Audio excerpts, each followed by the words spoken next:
Bienvenidos entonces a la tarde de charlas técnicas y vamos a arrancar con evolución del FTTH, las redes del futuro. Este segmento es auspiciado por el Cala Chapter SCTE y vamos a invitar a Juan García Vich, gerente de Ingeniería y Nuevas Tecnologías en Gigared. Ahora Gri nos va a dar toda su biografía. ¿Cómo están? Buenas tardes a todos. Juan es ingeniero y figura clave en el desarrollo de las telecomunicaciones en Argentina y América Latina. Desde el año 2000 se desempeña como gerente de Ingeniería y Nuevas Tecnologías en Gigared, liderando la evolución hacia la conectividad de alta velocidad. Su visión estratégica hoy se centra en la fibra óptica hasta el hogar, la inteligencia artificial y el Internet de las cosas, posicionándolo como un referente en innovación dentro de la industria. Juan, bienvenido. Adelante. Qué presentación, ¿eh? Merecidísimo. Bueno, buenas tardes a todos. Esta es una hora complicada porque es la hora después del almuerzo. Tenemos acá una dupla, lo vamos a compartir esta ventana con mi amigo Jonás de Telecom. Nuestros temas van a estar enlazados uno con otro y básicamente va a ser una seguidilla de conceptos. No tenemos mucho tiempo, vamos a hablar más o menos 25 minutos cada uno y después vamos a tener un espacio para atender consultas y respuestas. Aquellos que me conocen saben que soy una persona reflexiva, por eso comienzo con una buena reflexión. Quien no ha tomado nunca una decisión puede decir que nunca se equivocó, pero realmente cometió el mayor error de su vida, porque al no decidir nada, la equivocación no le sirve para ganar experiencia. Entonces, las buenas decisiones vienen de la experiencia y lamentablemente para ganar experiencia tenemos que haber tomado malas decisiones y asumir que no las vamos a repetir. Primer concepto clave cuando empezamos a implementar una red de fibra óptica. ¿Cuál es la diferencia entre alcance físico y alcance lógico? Normalmente nosotros nos manejamos con el presupuesto óptico, es decir, cuánta potencia tengo en la salida de un equipo, transmisor óptico o OLT, cuál es el umbral mínimo de recepción en el otro extremo y esa diferencia me da un presupuesto, cuánto tengo para gastar en atenuación de fibra, conectores y pasivos.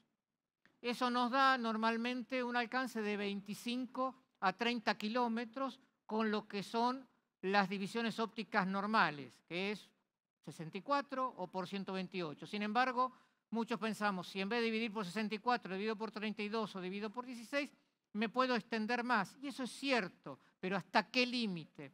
El límite está en el umbral lógico.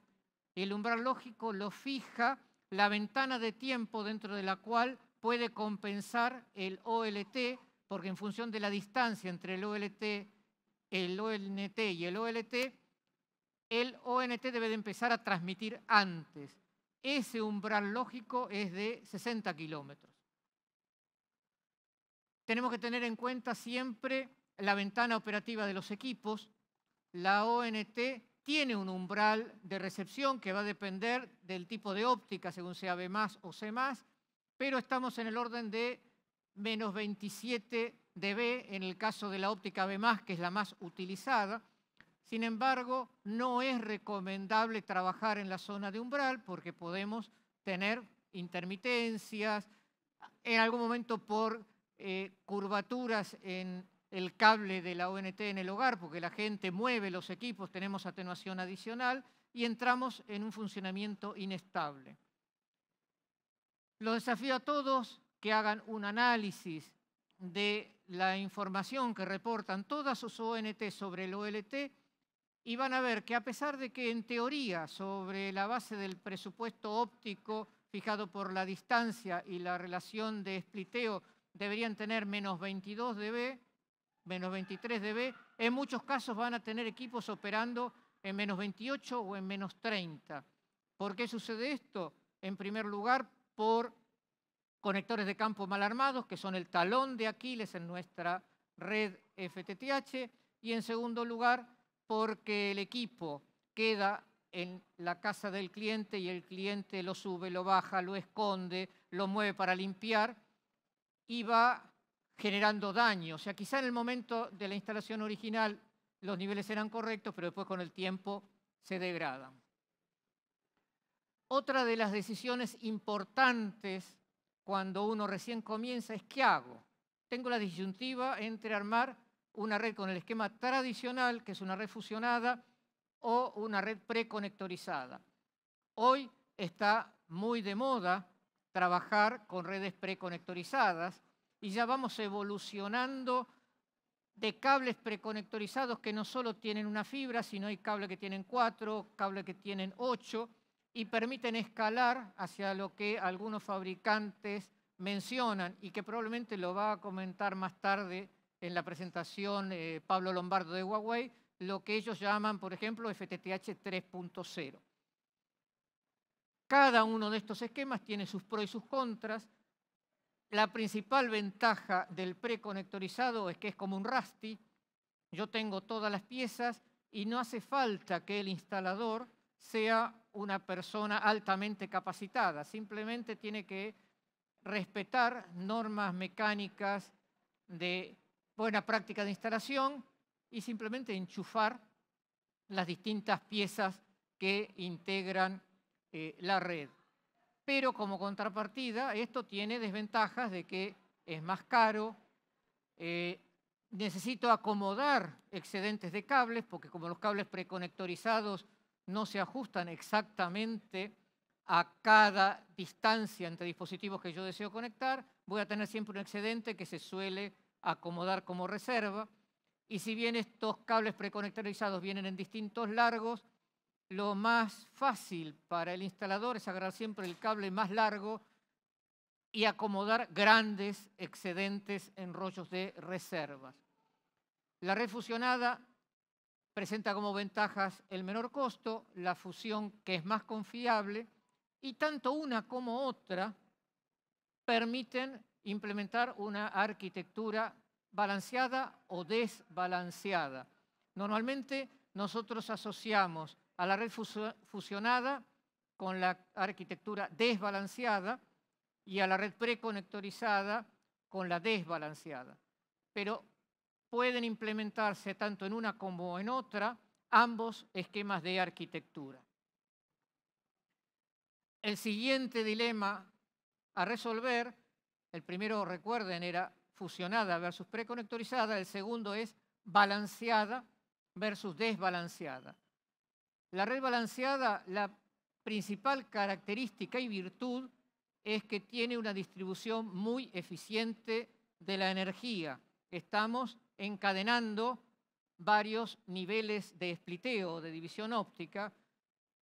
El primero puede ser normalmente por 4 o por 8 y el segundo por 8 o por 16, o eventualmente puede tener hasta 3 niveles de spliteo, pero en cada nivel se reparte la energía en 2, 4, 8 o 16 partes iguales. En la desbalanceada, que se asemeja mucho al esquema de distribución de nuestra típica red HFC o del viejo Tree and Branch, nosotros vamos intercalando en cascada dispositivos que toman una parte de la energía y la dividen en 4, 8 o 16 salidas. Para que eso sea eficiente, tengo que tener diferentes niveles de acoplamiento. En lo que eran los multitap, ustedes recordarán que teníamos saltos de 3 dB, teníamos multitap de 23, 20, 17, 14, 11. Para hacerlo eficiente en la red desbalanceada óptica tendría que suceder lo mismo. Sin embargo, por simplicidad nos llevan a trabajar con dos tipos de caja, una que tiene un esquema de acoplamiento 70-30 y otra que es la terminal. Y la arquitectura desbalanceada más común tiene un splitter por 2 y en cada rama 3 cajas en cascada, con lo cual tenemos un total de 32 bocas y 32 bocas en cada rama. Las 3 primeras son 70-30 y la última es la terminal. Esto no es ideal porque estamos penalizando a la tercera caja dándole la misma relación de acoplamiento que la primera. Para mejorar esto, lo que se ha propuesto es, en vez de la tercera caja tener una 70-30, tener una 50-50. Y quizá, si uno busca la eficiencia al máximo, la primera, en vez de ser una 70-30, debería ser una 80-20, por ejemplo. Vamos a ver cómo se refleja esto en números, en alcance. Vamos a 1000 porque tenemos poco tiempo. Arriba tenemos qué pasa con una arquitectura balanceada y cable fusionado. Esto es lo más típico. Si bien también podíamos hacer una desbalanceada, lo más típico en el fusionado es la balanceada. Solo con datos, tengo lo LT, tengo lo EDF, tengo 25 kilómetros de fibra con 12 fusiones, contando una fusión cada 2 kilómetros, caja divisora por 8, caja NAP por 8. O sea, mi máximo alcance es de 25 kilómetros solo datos, aunque el típico es no excederse de 20 kilómetros. ¿Qué pasa si quiero hacer lo mismo pero con el preconectorizado? En el preconectorizado tengo, recuerden, dos factores que me van a jugar en contra. Uno, la distribución no tan eficiente de la energía, y otro, tengo una mayor pérdida de inserción por los conectores que voy encadenando.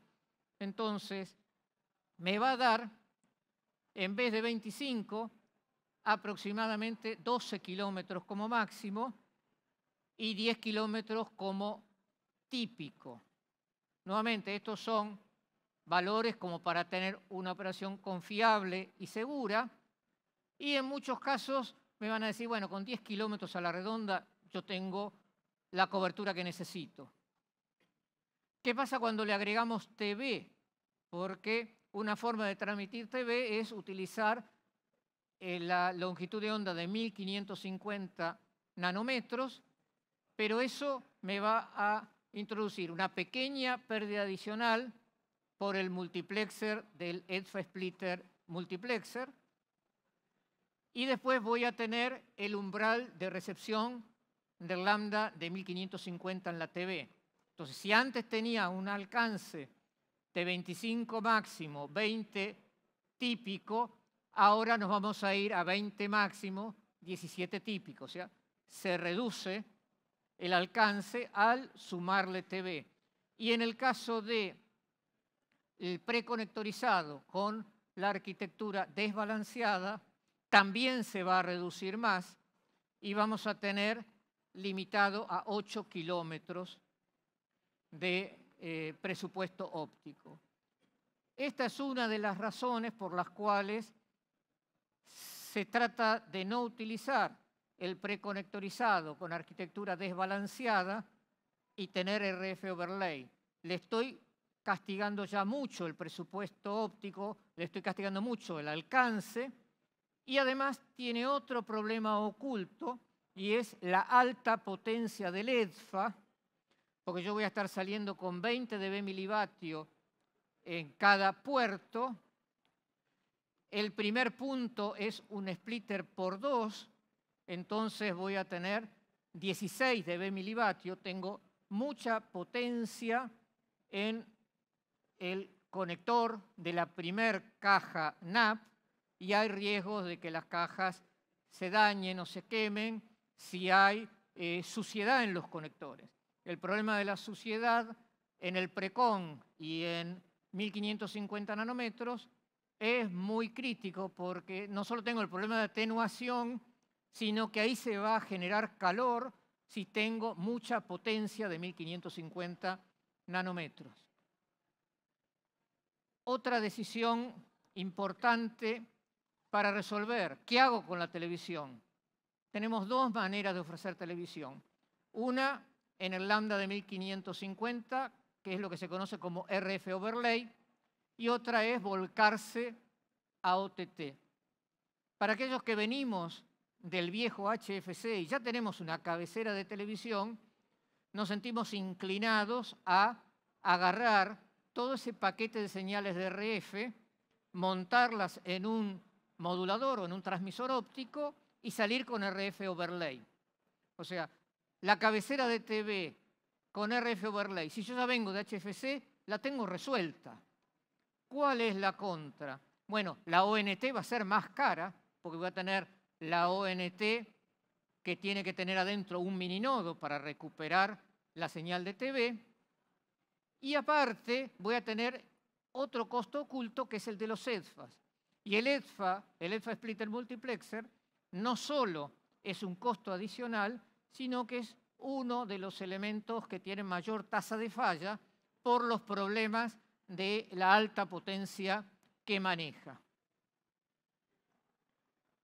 Este es el esquema de la cabecera típica de RF Overlay, o sea, tengo la misma cabecera que venía manejando en mi red HFC, tomo el cable de salida y en vez de excitar un transmisor óptico que lleva esa señal a los nodos, entra un transmisor óptico de 1550 que alimenta el EDFA Splitter Multiplexer, que va a sumar la señal del OLT con la señal de datos para mandar a la calle. La cabecera de IPTV o OTT tiene toda una parte de ingesta que es justamente la ingesta de las señales, la toma de las señales que pueden venir de satélite, pueden venir de enlaces o pueden venir de Internet. Hoy muchos operadores chicos están migrando del satélite, que para ellos tiene un costo elevado, a transmitirlas a través de Internet, a través del protocolo SRT.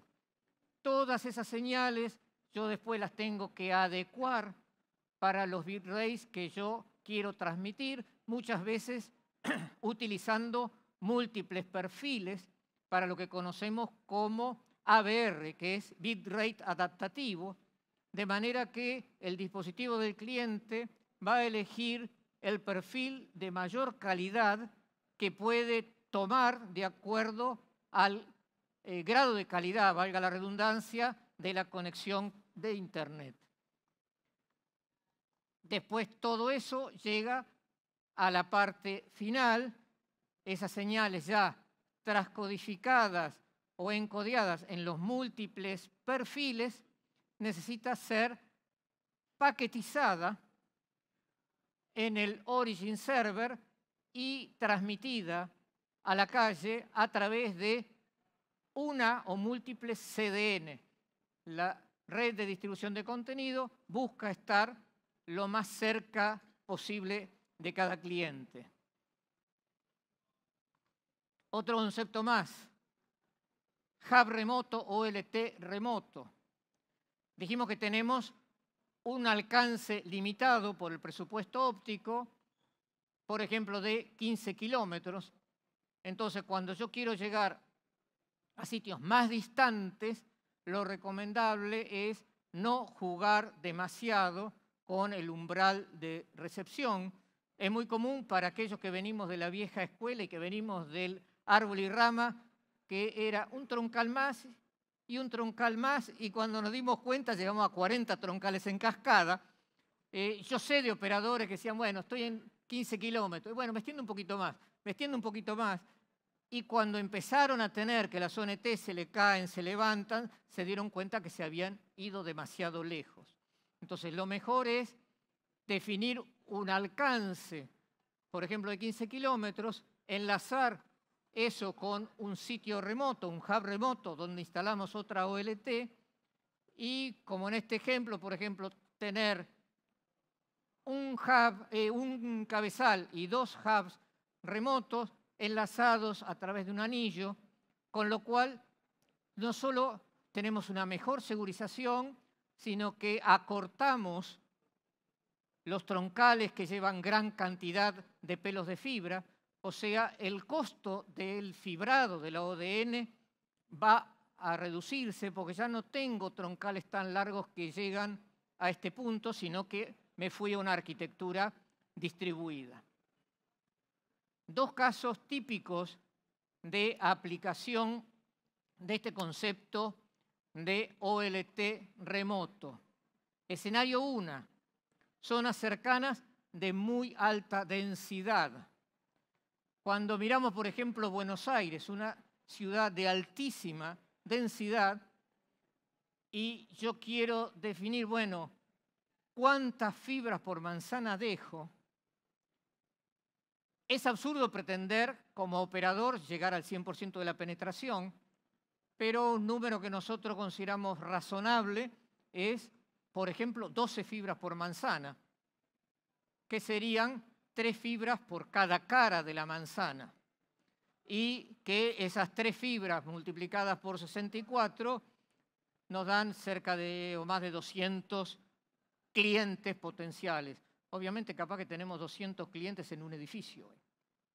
Pero, ¿cuál es el mensaje? La cantidad de fibras que requiero en zonas de alta densidad es muy alta. Entonces, si yo salgo, por ejemplo, con un troncal de 144 fibras y entro a dejar 12 fibras por manzana, hice 12 cuadras y se me acabó. Entonces, son troncales de gran cantidad de fibra, quizás ya es para pensar en 288 o más, y enseguida se me acabó el troncal. Y yo, no ya por limitación del presupuesto óptico, sino porque quizá es más negocio instalar un hub remoto, o quizá, si es una manzana de muy alta densidad, es negocio poner un mini OLT por manzana, por ejemplo.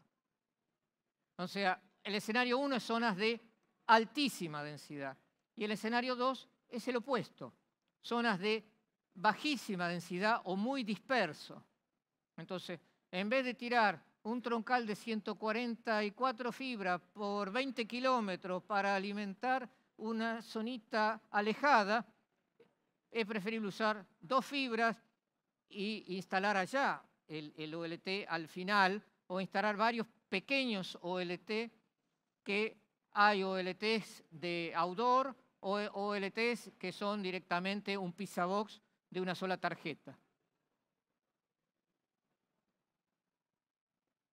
Esta transparencia del EDFA probablemente ya la vieron varias veces, yo siempre me apoyo en ella y es para recalcar la importancia de la potencia que maneja el EDFA y tener cuidado con eso.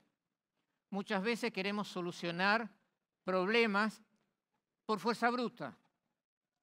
Necesito más potencia de 1550 y uso el EDFA de 23 dB, que es mejor que el de 20. Y yo le digo, es mejor si podés usar el EDFA en 17. O sea, si bien lo normal es que la potencia por puerto del EDFA opere en 20 o en 19,5, mucha gente lo quiere usar en 23 y yo le digo, si tienen cuerda, opérenlo en 17. ¿Por qué? Porque el riesgo de que se queme el EDFA o se quemen conectores es muy grande. Y el punto que se quema el EDFA, ¿cuál es? Es justamente este tramo donde yo tengo la fibra dopada con herbio y... No, perdón, está acá adentro, este de monitoreo. Tengo el tramo de la fibra dopada con herbio donde le inyecto la potencia de bombeo. La potencia de bombeo es de varios vatios y esa fibra dopada con herbio se quema. Entonces, lo que se quema es el EDFA de alta potencia y se queman los conectores. Por eso, si yo puedo operar 3 dB más bajo en la salida, significa que yo le estoy bombeando 3 dB más bajo, y 3 dB es la mitad de potencia. ¿Qué pasa con el futuro? Y Jonás le va a hablar un poco de lo que viene, así que esto pasa rápido. Hoy estamos todos trabajando con GPON, es una tecnología madura, es una tecnología de costo accesible, pero es una tecnología que está cayendo. La cantidad de puertos GPON va cayendo, mientras que la cantidad de puertos XGS-PON va incrementándose. La gran ventaja es que las dos plataformas, las dos tecnologías, pueden coexistir en la misma ODN. De esto le va a hablar Jonás más adelante en detalle. Temas de cosas nuevas para tener el radar. Fiber to the Room. Ya está disponible y es un poco hacia donde vamos todos, es llegar con la fibra óptica no solo hasta la casa del cliente, sino hasta la habitación. No a todas las habitaciones, sino a sitios de la casa donde vamos a colocar un access point. En vez de tener comunicación inalámbrica entre la ONT y los access point remotos, donde la señal que me va a repetir cada access point va a estar dependiendo de la calidad de señal que recibe. Entonces, cuanto más me voy alejando, va a estar degradada la señal que recibe ese access point remoto, y si bien me va a permitir llegar un poco más lejos, cada vez la velocidad máxima permitida es menor. En cambio, cuando todo está vinculado por fibra, la calidad de señal en cada AP remoto es exactamente igual a la del sitio original. Y un concepto nuevo que se agrega es que esta fibra que vincula al equipo central con los equipos remotos, además de llevar la información de datos, puede llevar alimentación eléctrica. ¿Por qué? Porque este equipo, quizá en vez de tenerlo arriba de un mueble, es un equipo de techo y se dificulta llevarle alimentación al equipo de techo. Entonces, ustedes me dirán, ¿transmitir energía eléctrica por una fibra es imposible? Sí, es imposible por la fibra óptica, pero ese cable es un cable especial que además de la fibra tiene dos conductores de cobre que son los que llevan la alimentación para el equipo remoto, y es lo que se conoce como POF. Igual que en Ethernet teníamos el PoE, que era Power over Ethernet, el POF es Power over Fiber. Entonces, es un cable que dentro tiene una fibra y tiene dos conductores eléctricos, y los contactos eléctricos aparecen en el conector SC. Y ya vamos cerrando y estamos dentro de tiempo. Raro, pero estamos dentro de tiempo. El reloj me dice 4 minutos, así que pisé el acelerador demasiado rápido. Pero le vamos a dejar así tiempo a Jonás y después hay tiempo para interactuar y consultar. Esta es otra cosa que se viene. Las redes tradicionales de cableado UTP, los LAN, tenían este esquema, y yo tenía todo cableado con UTP, tenía switches de borde, tenía switches de agregación y tenía sala de servidores. O sea, tengo equipos que requieren energía y tengo mucho cableado de cable UTP, que es un cable gordo y molesto. Esto evoluciona, las redes LAN, Local Access Network, evolucionan hacia redes POL, que es Passive Optic LAN, donde en vez de tener cableado UTP, tengo un cableado de fibra, en vez de tener switches intermedios, tengo splitter, y tengo una red pasiva de extremo a extremo. Y bueno, llegamos al final, llegó tu turno, Jonás. Y seguimos cerrando con algo que comentaba al principio. Incluso una decisión correcta puede resultar incorrecta si la tomo demasiado tarde. Por eso es que es importante arriesgar aun cuando podamos llegar a equivocarnos con esa decisión. Porque es una posición muy cómoda no decidir. Siempre se dice, el que nunca tomó una decisión seguro que nunca se equivocó, pero quizá esa fue su mayor equivocación, no tomar decisión. Bienvenido, Jonás. Fuerte aplauso. Muy bien, a continuación entonces recibimos a Jonás Saldado, líder técnico en tecnologías PON en Telecom Argentina. Juan obviamente se queda acá también porque cuando terminan... Por eso, al final las preguntas, vayan anotando para los dos. Sí, Si no, nos vamos a preguntar uno a otro y eso no tiene gracia. Sí, tenemos Gri, algo contanos de planeado. Jonás, Gri. Jonás es ingeniero electrónico con más de 13 años en telecomunicaciones. TechLead, como decía Juan, para evolución del acceso fijo en Telecom, empresa que ofrece conectividad, entretenimiento y soluciones digitales a 33 millones de clientes en la región. Especialista en tecnologías PON y actualmente curso en MBA en Universidad Torcuato Di Tella. Ahora sí, con un fuerte aplauso. Bueno, no veo nada con el... bueno, primero y principal quería agradecer a la organización, agradecer al Cala Chapter, a Telecom, por supuesto, a mi grupo, a Evolución, que es una...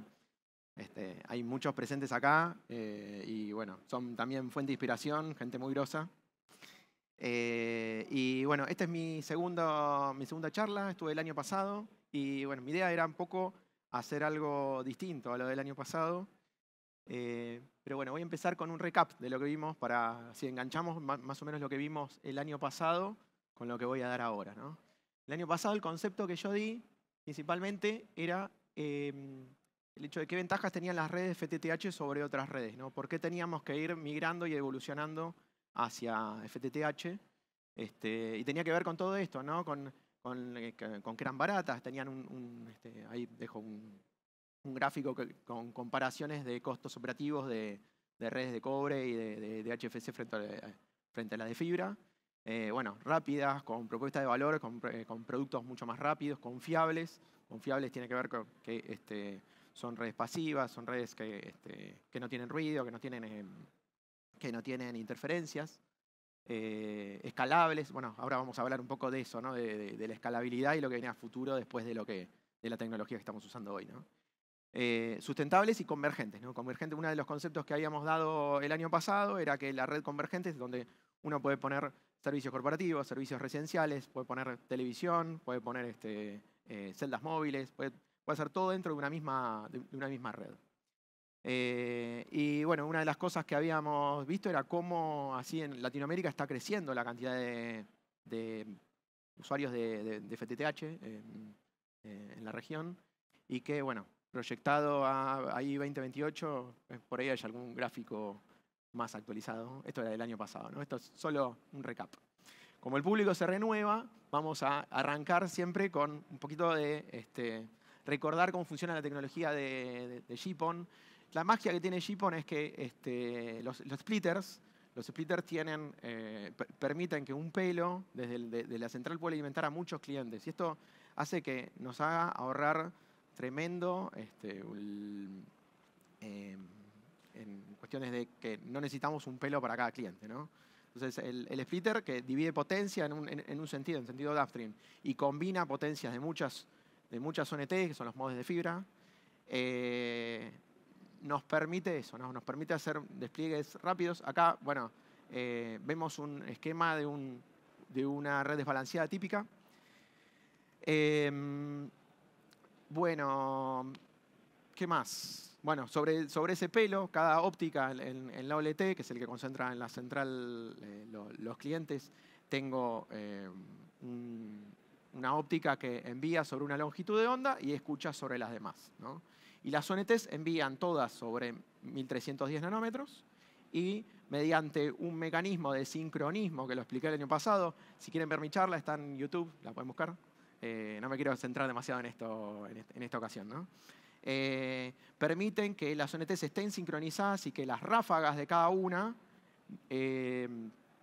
no colisionen en la ONT, en la OLT cuando llegan, ¿no? Tenemos de ambos lados tenemos una modulación alta y baja del láser y bueno, tenemos algunos mecanismos de cifrado como para que cada cliente sepa lo que tiene que recibir y lo que no, y descarte lo que no es suyo, ¿no? Entonces, así está funcionando las redes de FTTH. La mayoría de las redes de FTTH, sobre todo de Argentina y de la región, están funcionando en este esquema, ¿no? Esquema que es GPON. GPON tiene 2,5 gigas de bajada agregados para todos los clientes y la mitad, 1,25 de subida también para todos los clientes, ¿no?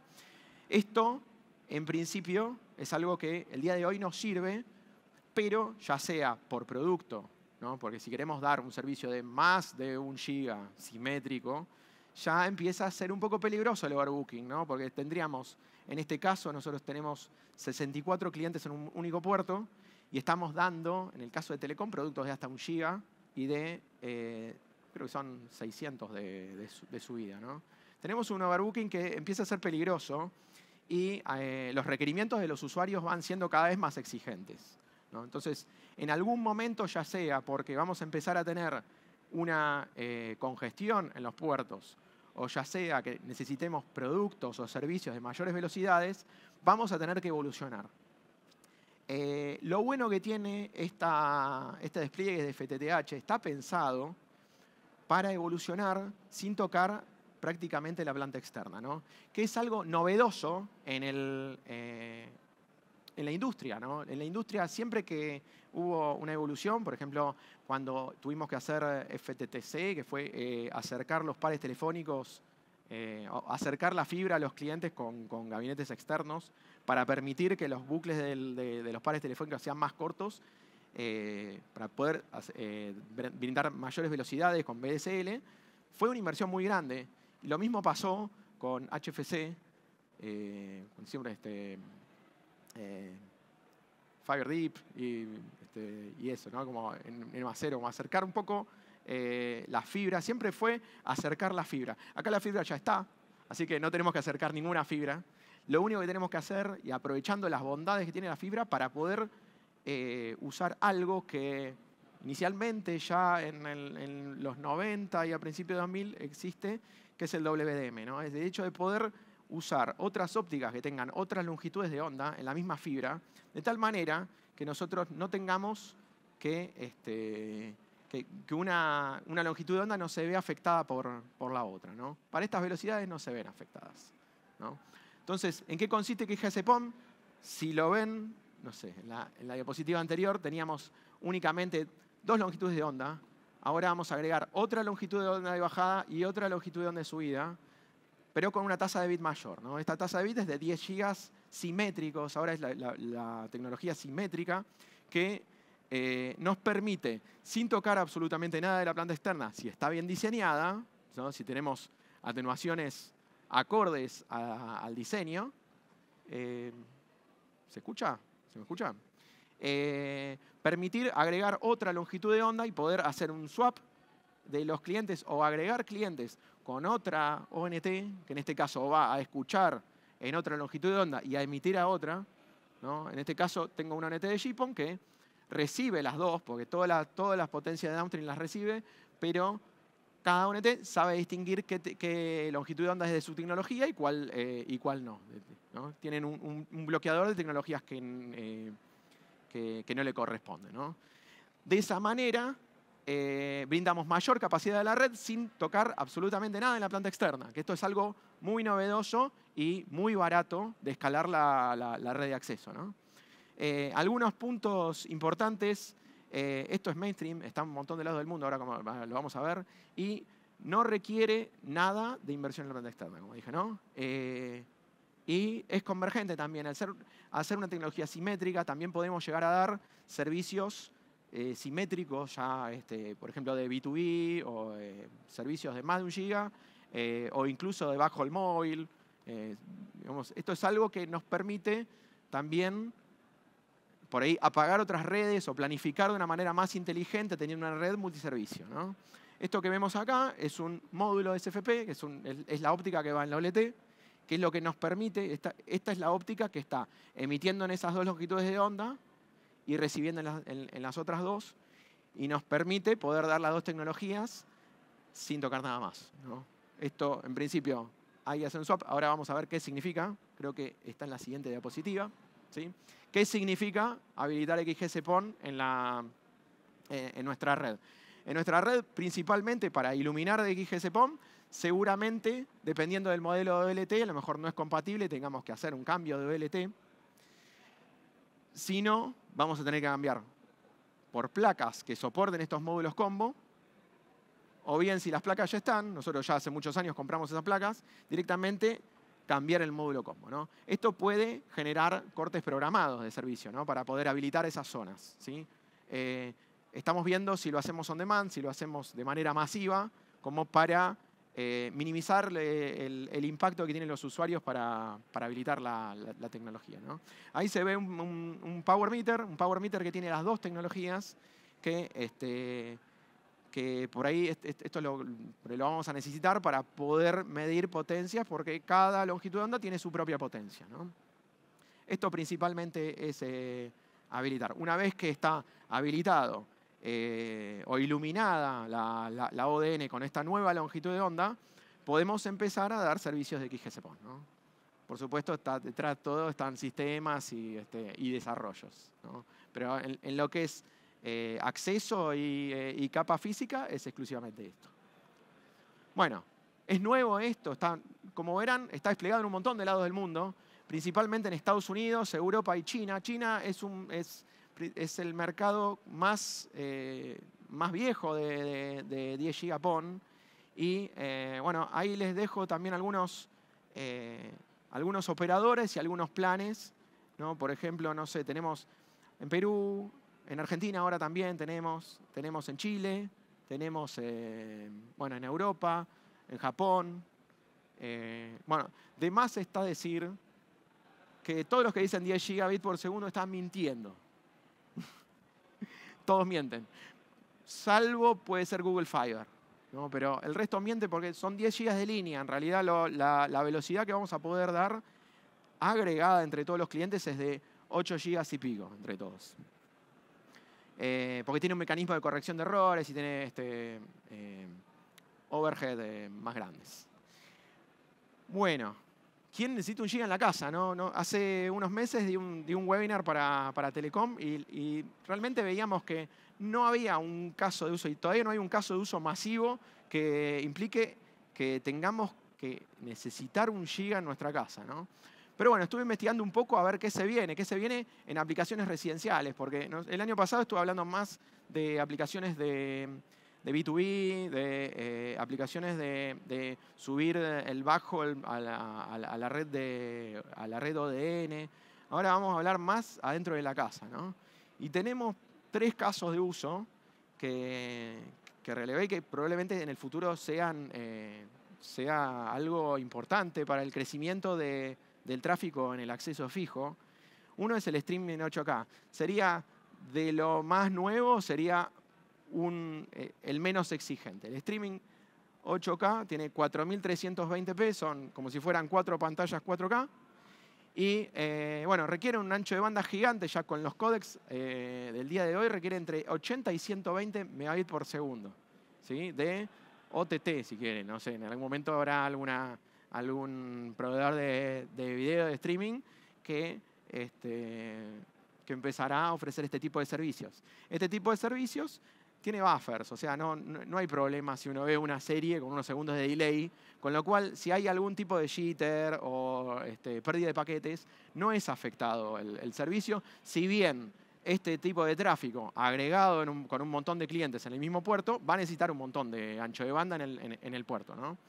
El siguiente caso de uso, que es el que sigue en exigencia, es el cloud gaming. El cloud gaming está empezando a tuvo como una primera ola con un proyecto, diría, fallido de Google, que se llama Google Stadia, que principalmente lo que hace es llevarse todo el procesamiento de video que tienen las consolas, la Play, la Xbox, lo lleva a la nube. Entonces, cuando lo llevas a la nube y uno está jugando con un joystick o con varios joysticks, tiene que tener una latencia muy baja.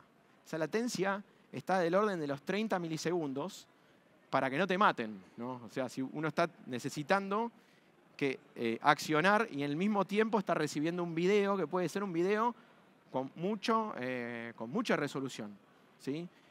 Casos típicos es un 4K de un Xbox Cloud, es alrededor de 30 megabits por segundo. Yo esto lo probé en mi casa, yo no soy gamer ni para nada juego al ajedrez, pero en mi casa tengo servicio de fibra, lo probé y no tuve ningún problema con GPON. Pero el día de mañana, esto primero que no lo está usando todo el mundo, ¿no? Entonces, en el día de mañana vamos a necesitar mucho más ancho de banda, si es que las resoluciones son mayores, y latencias muy bajas. Con lo cual, esto va a impulsar también a la necesidad de ancho de banda agregado en toda nuestra red de acceso, ¿no?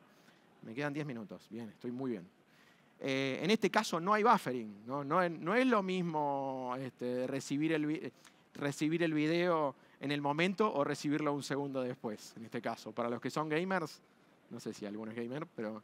y lo mismo pasa con el jitter o la pérdida de paquetes. Es algo que degrada la experiencia del cliente, ¿sí? Entonces, eso hace que las redes de acceso necesiten ser cada vez más exigentes, ¿no? El último caso es el caso extremo, que es el caso de la realidad aumentada o la realidad virtual, ¿sí?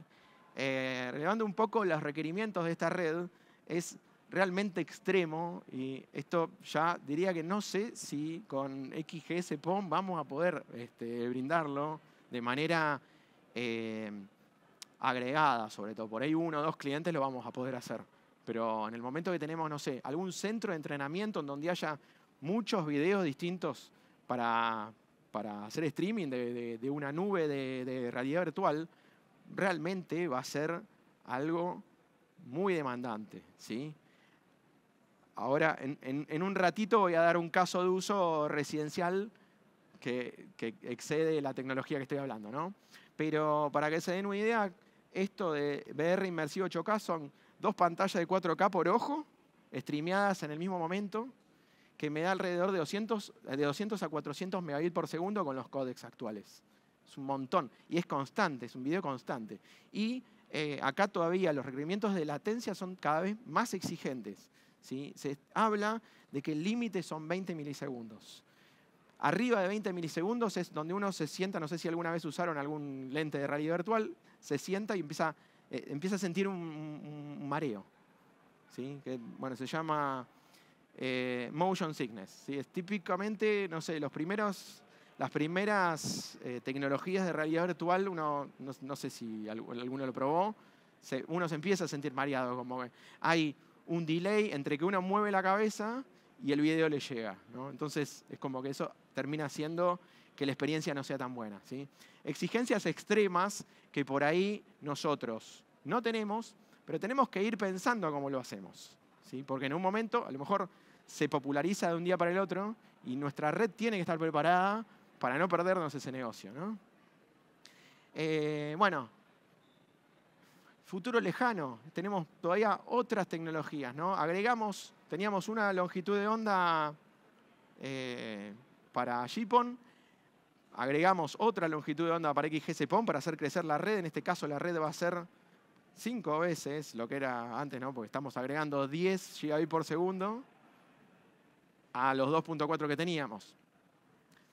Bueno, hay otras tecnologías que se pueden seguir agregando a la red que, bueno, durante los últimos años se estuvo desarrollando, todavía se está desarrollando.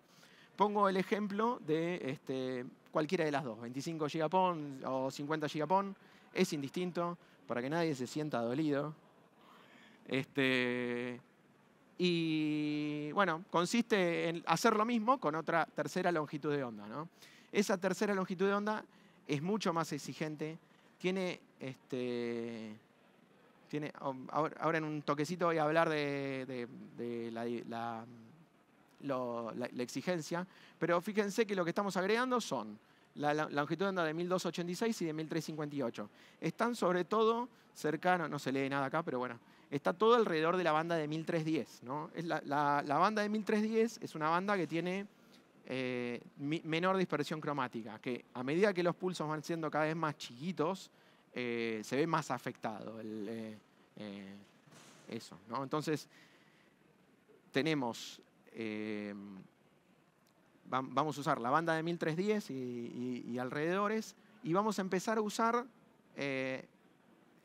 DSPs, que son procesadores digitales de señal, como para recuperar. Tenemos un FEC que ya es mandatorio, y nada, directamente los probamos la tecnología. Vemos que el FEC, no sé si saben lo que es una corrección de datos, se manda redundancia en las tramas, como para si del otro lado uno tiene una captura y detecta que hay errores, con la redundancia de datos puede corregirlos, ¿no? El FEC está aprendido todo el tiempo, ¿sí? La corrección de errores está permanentemente siendo realizada. Esto, sobre todo, esto lo vimos principalmente con la tecnología de 25G SPON, que es una tecnología que es madura en el sentido de que tiene ópticas que están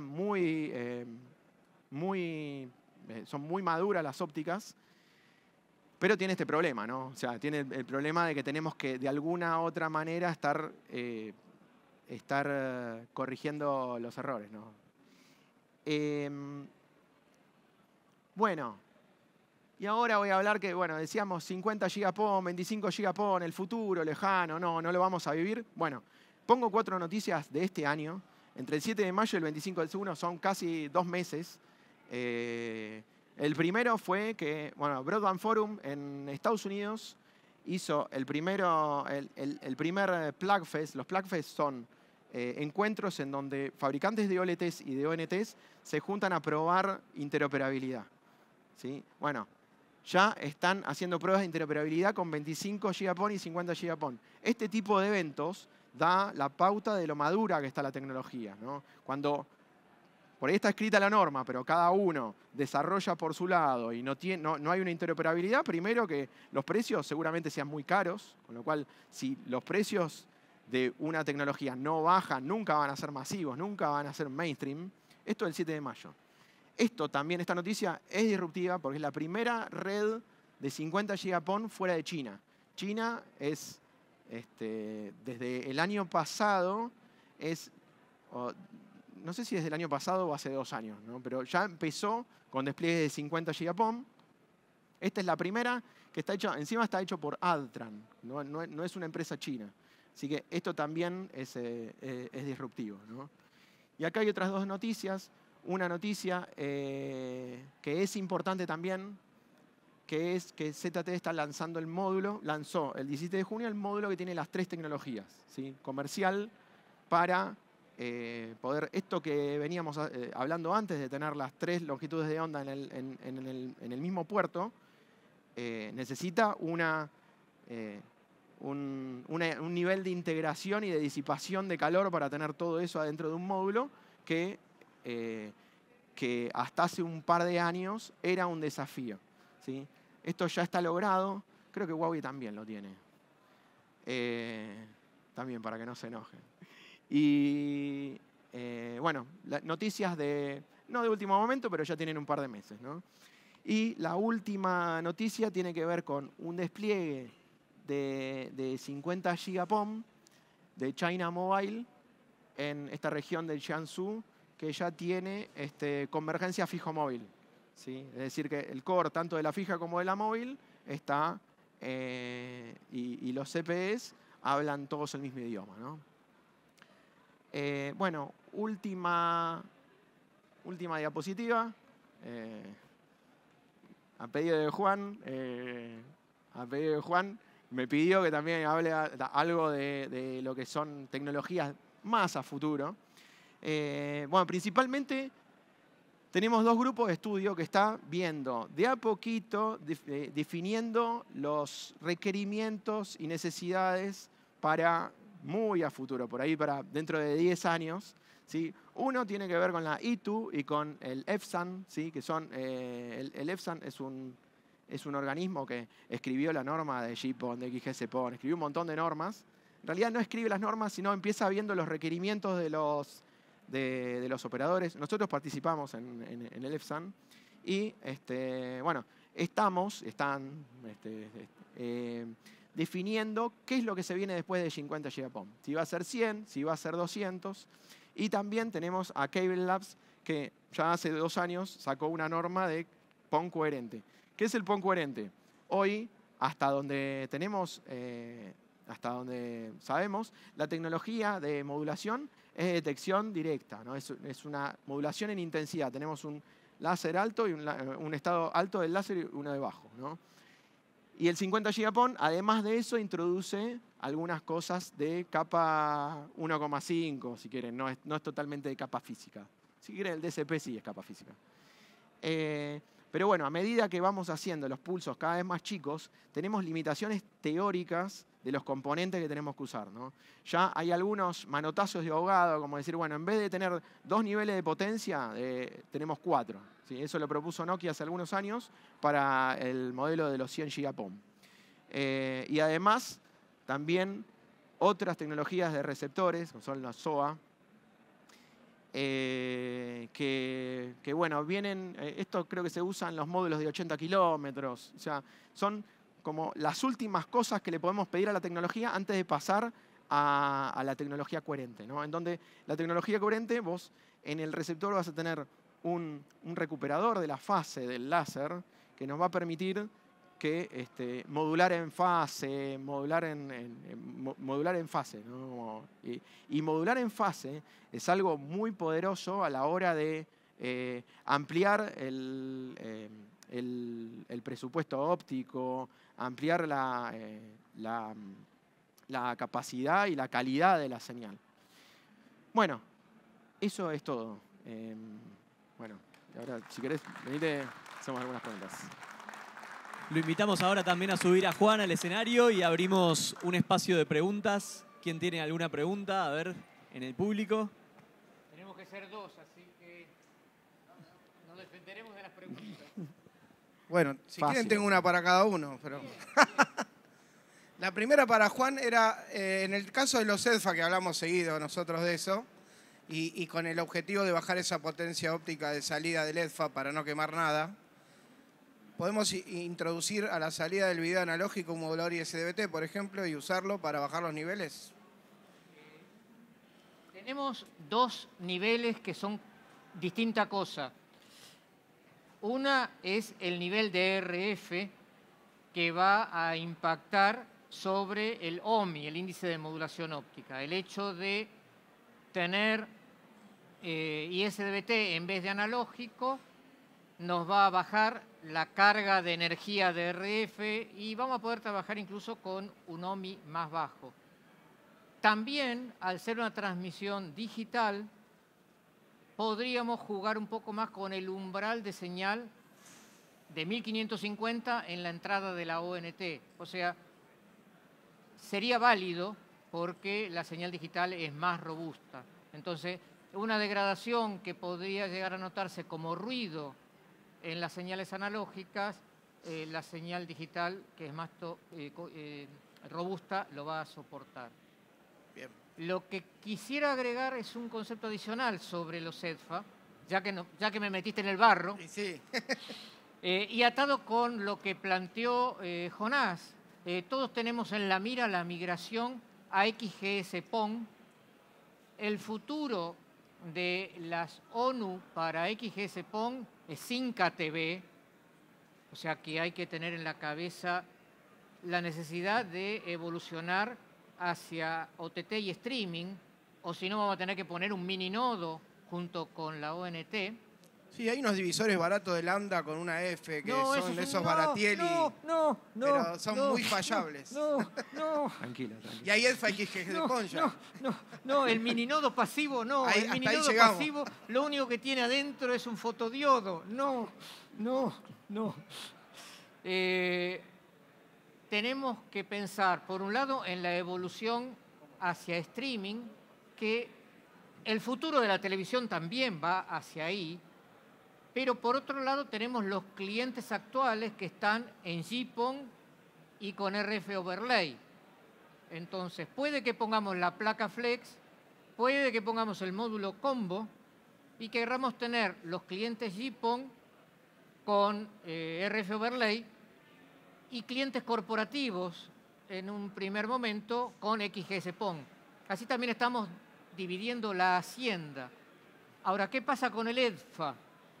El EDFA que yo tengo, si es un EDFA viejo, cuando le puse el módulo combo con la placa Flex, no tiene el WDM para las 4 landas. Está pensado solamente en las 2 de GPON.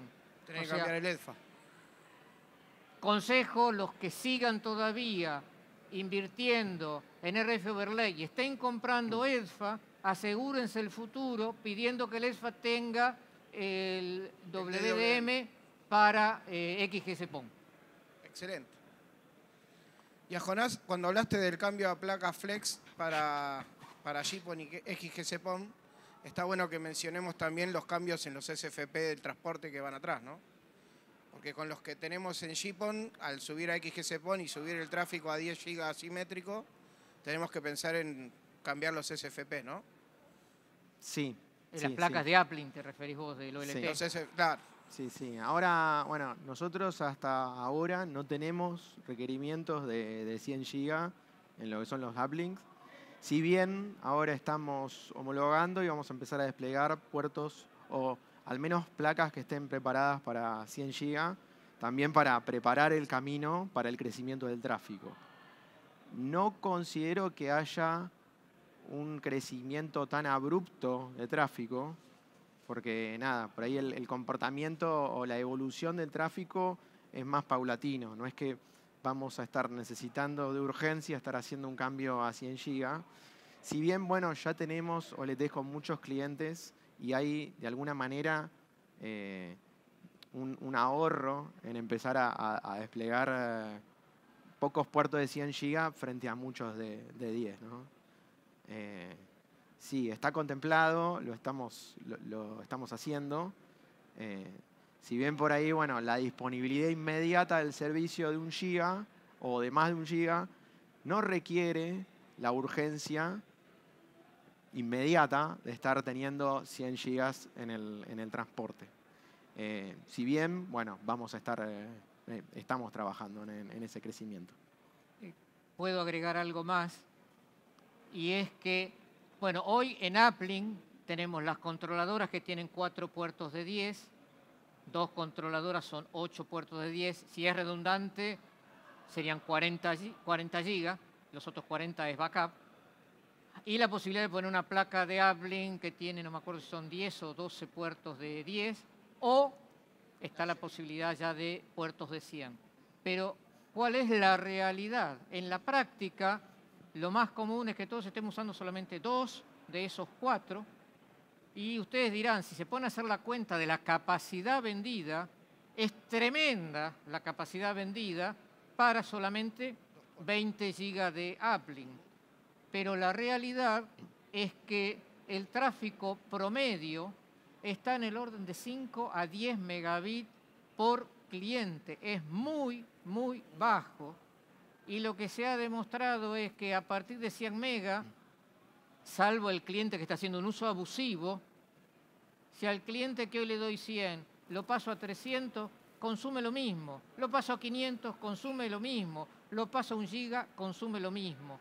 O sea, para un uso normal, a partir de 100 gigas, hoy, con las aplicaciones actuales y sin uso abusivo, alcanza. En la medida que yo le voy dando mayor velocidad y posibilidad de tráfico simétrico, la posibilidad de que me lo tome una persona que sea un ISP encapuchado, tome esa capacidad, la conecte a 4 antenas y salga a revender una internet diluida es mayor. O sea, el riesgo de un uso abusivo en un servicio de alta calidad y de simetría es mayor. No sé si... Perfecto. Igual hoy lo que estamos viendo es que hay más demanda de mejor latencia de más capacidad. O sea, va a haber más demanda de latencia que de capacidad en el futuro. Pero el mercado te lleva a lo que se ve en los carteles. 500 megas simétricos. 1000 megas. En realidad, yo no me siento confortable vendiendo más de 500 megas con tecnología GPON. Lo que pasa es que te doy 1000 megas y no lo usás. Tal cual. Es lo mismo que pasa con alguien que no voy a nombrar, que lanzó un servicio de internet ultra de 8 gigas sobre XGC-PON. Yo no lo nombro, pero vender 8 gigas sobre una red de 10 gigas es porque saben que nadie lo va a usar. Sí, y bueno, es para poner los carteles. Es marketing. En todo el mundo se hace igual. Les mostré una diapositiva que vendían 10 también. Muy bien. No sé si... Rompan el ¿Alguien hielo, más? ¿no? ¿Alguien más? Bueno. ¿Alguien más? Bueno, Los aplaudimos gracias entonces. Muchísimas gracias, Jonás y Juan. Cala Chapter que nos acompaña. Aquí tienen un stand. Acérquense, vean lo que hace. Yo estoy en el Cala Chapter del SCTE desde 1989. Ayer. Ya voy a ser emeritus. Bueno, grande, Jonás. Muy bien, muchísimas gracias. Gracias, grande, Sergio.